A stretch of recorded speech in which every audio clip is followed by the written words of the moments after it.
పగడాల మీద ఈ జాతిలో ఉన్నటువంటి రహస్యాల్ని విదేశాలలో ఉన్న శాస్త్రవేత్తలు పరిశోధనలు చేశారు.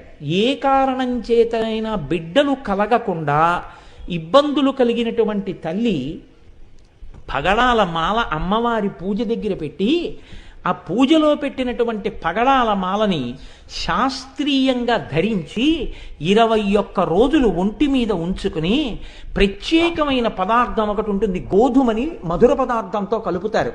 అటువంటి పదార్థాన్ని ప్రతిరోజు అమ్మవారికి నివేదన చేసి తిని బిడ్డల్ని కన్న తల్లులు ఎందరో ఉన్నారు లోకంలో. పగడాలకు ఆ శక్తి ఉంది. బిడ్డలు కలగని తల్లులకు కూడా బిడ్డలు కలిగేటట్టుగా చేసి గర్భమునకు ఉన్నటువంటి దోషాన్ని తొలగించాయి.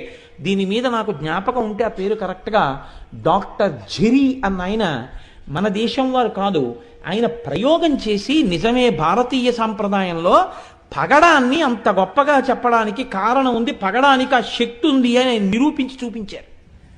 కాబట్టి పగడం అంత గొప్పది. అందుకే పగడం తలుచుకుంటే అమ్మతనం ఉంటుంది అందులో. అది అందుకని పగడం వేసి చెప్పడం.